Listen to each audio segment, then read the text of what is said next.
Hello YouTube, my fellow trekkers and preppers. What's going on, guys? Today we are going to do a make your own gear alcohol stove. The lightweight budget option. We're going to make it out of beer cans. To those that are new, my name is Mike. I do hike vlogs, bushcraft shelters, gear reviews, along with a bunch of other things. So, without further ado, let's hop into this and I'll show you guys what we need to get started. Tape measure, probably get away without one. You just need two separate size things because I'm going to be making cuts around the can at 1.5 inches on the bottom portion. Get off the table. So we're going to take 3 cans. 2 are going to be our top and bottom. This one will create a wall, and that will create a barrier where we could build pressure within the chamber. You know what? One, just for you. Don't drink if you're under 21, and drink responsibly, guys. So I also have a piece of cedar shank and a piece of 2x4 here. Razor blades, marker, pretty optional, pair of scissors, and that's about all we need. So what I did here is, I know a 2x4 is 1.5 inches tall from the mill. So that's going to be my 1.5 inches. I'm going to lay a razor blade on it. And then this, I just took my tape measure and found where 1.75 inches is going to be, because that middle sheet on the inside we're going to want taller. So let me zoom you guys in and we will start getting this done. Alright guys, so I'm just pressing down on this razor right here. And what we're going to do is we're going to push it in against the blade.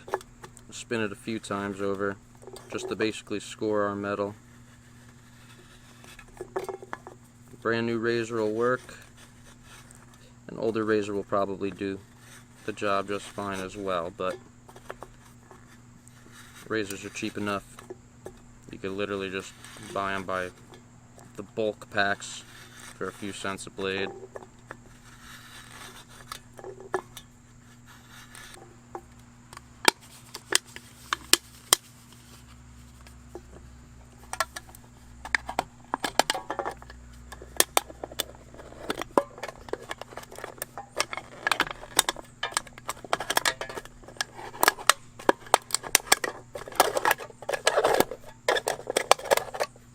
Okay.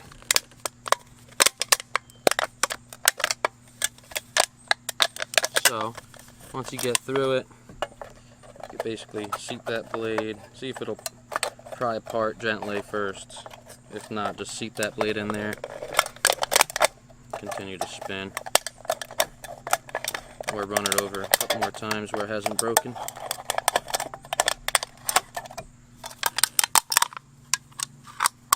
There we go. So now, fairly neat.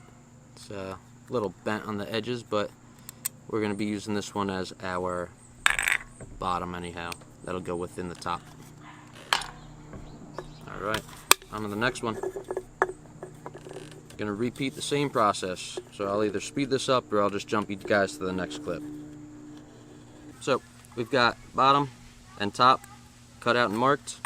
What I'm going to do is I'm going to do the same thing. I'm going to run one cut at 1.5 inches on this, pull the bottom off, then I'm going to flip it over and I will run it at the 1.75 inch mark.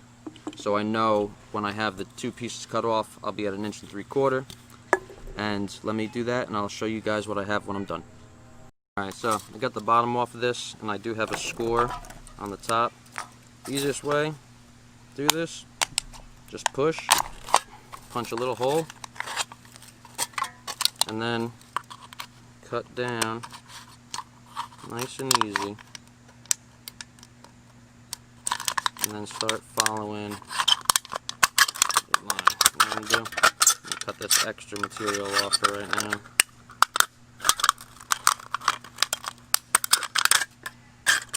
Make it a little easier to work with.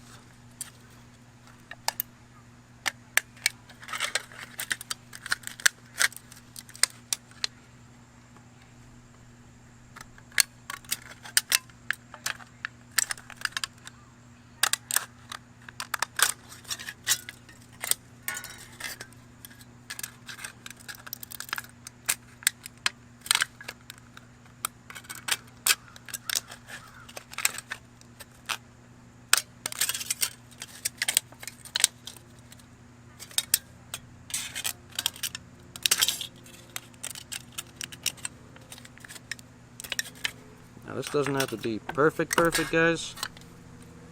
As long as it creates a seal within the two cans. Because around this little lip here, we're gonna cut this down. Let's see in a second. Like this. Find a straight line on it. I'm gonna use the labeling. I'm just gonna go straight down there. So what we're gonna do in a minute, we're gonna actually get this small enough and staple it so it could sit within there, creating a seal, and it's gonna seal up on the top and the bottom as we put it on top. Alright, let me go grab a stapler and get this thing sealed up. Okay guys, so you're gonna take this, put it in here. Let's see if I could get a better angle once I get this on. So you see how it sits on that bottom layer right there, the bump? That's what you're gonna do. Once you have that spaced out appropriately, take a stapler and just put like 2 staples in it. That's all you really need. Again, there we go. If you want, you can even it up a little bit, but it's really not going to make a difference. So let's start scoring this and cutting that rim out. I'm just basically lightly scoring this right where that, if I could get this thing, right where it starts to bubble out on the inside there. So right at the base. So let me cut this out and get back to you guys once that's all done. But just take your time, be very careful. That's why I'm wearing these cut-proof gloves. I could literally slip with the knife and not cut myself. See if I can get this on film for you guys. So I punctured through, and now I'm literally just easily running the blade like it's a can opener. Slowly and surely, it will come undone. Just take your time on this part, because this is technically going to be your burner.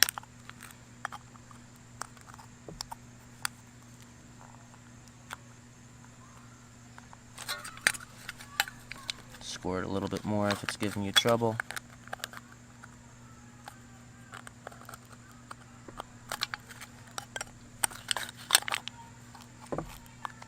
So then there we have it.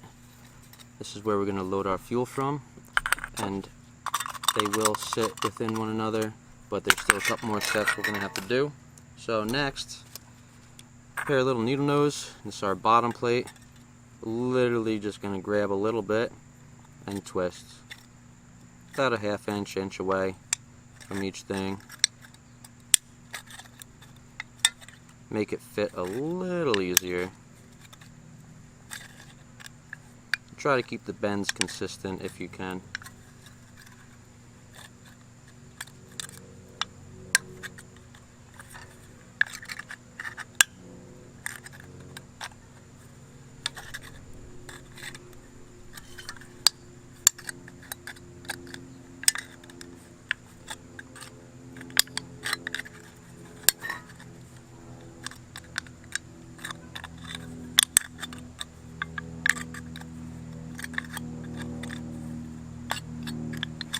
And that'll have us with something looking like that. So next, what we gotta do is find our flattest part. I actually am gonna trim this up very slightly. Just a couple little pieces that are bothering my OCD. But either way, here's our staple side right here. Here's our staple side right here. On this side and this side, we're gonna cut. So got staples, we'll cut this side and this side. And we're literally gonna just be cutting a small little triangle, about a quarter inch, 3/8 of an inch up, just like that. So we're gonna do there, and try to make it approximately 180 degrees to the other side, and there. So now we got 2 cutouts, 1 and 2. Those go to the bottom of the can. So this is our bottom, our twisted up piece. Seat that right along the bottom bump, And once you do compress this, you'll be able to reach through the top and make sure that everything sits and seals very nicely. Now remember that beer we opened before? We could use this and just very gently open up the bottom or the bottom part of the top of the can, just to make it slightly wider, make it fit a little easier. And just basically roll the edge along the bottom of the beer can, like so. Okay, now here's the magic. Basically, you're going to seat this over one over the other. You might have to push a couple of sides in slightly, but it goes on pretty easy if you stretch the bottom of that can.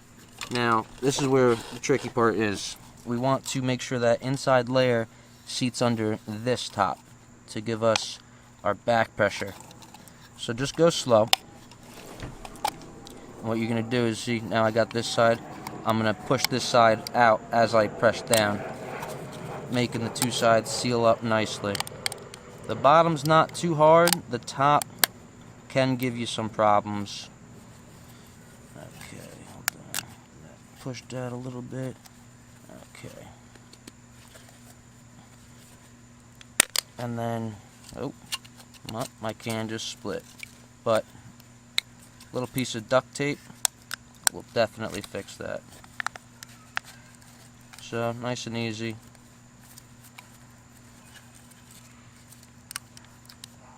Okay. Now, next thing, grab yourself a couple of push pins, or drill if you got it. 16th inch, 32nd inch holes, doesn't matter too much. What I like to do is I'll mark 12, 6, 3, 9, and then I just split the difference on all of them, giving you a total of 16 holes. Doesn't have to be perfect. This is, after all, a homemade alcohol stove. But, so here, a little push, give it a twist, and you're through. Do this around the entire thing. Make sure you do not stab the inside of this. So you want to do it almost on a 45-degree angle, and then once you puncture, make sure you go down away from that interior wall, because that could be problems for pressure. Okay, let me finish this up and I'll get back to you guys with the burn test. Alright guys, so because I'm a glazer and I use denatured alcohol a lot in the field, this is actually my preferred fuel. You could use a whole bunch of different things.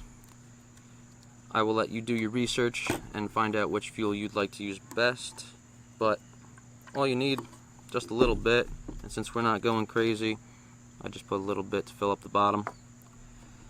So, fuel always spills. You can either give it a few seconds to evaporate, or move the can away from where you poured it. Lighter. There it is. It's lit. I could feel the heat. I'm sure you guys can't see it, but I'm telling you right now, it is there. So what this thing is going to do is it'll prime, and all of these holes will jet out a little flame, just like a pilot on a stove. Now remember, this is aluminum. Aluminum does get hot. So be careful with any stove. You really need to just be careful with it. I'll do another burn test in a minute once this goes out. Inside, in a dark room, you'll be able to see it. So let's see if we get better flame in here. So as this is gonna it's gonna prime up. And you should be able to see the jets actually start shooting out around it. So there's where that little crack was. Staying for tonight, that's it. Alright, so here we go. We are fully primed now. Put the exhaust fan on, just so I don't burn the house down, because it's going to get hot right up here. But look at that. You could definitely boil some good water with that thing. Oh yeah. Well guys, thank you for tuning in. If you are new to this channel, hit that subscribe button. It really helps the channel grow. Helps me get these videos out there. But other than that, that's a great little budget stove. Use it for backpacking, camping, doomsday. And you can find a lot of flammable substances to burn in that stove. Denature's is the most clean, in my opinion. But do your research and give it a try. Let me know if you guys like it. Alrighty. Remember, get out there, trek, thrive, and survive. I'll catch you on the trail.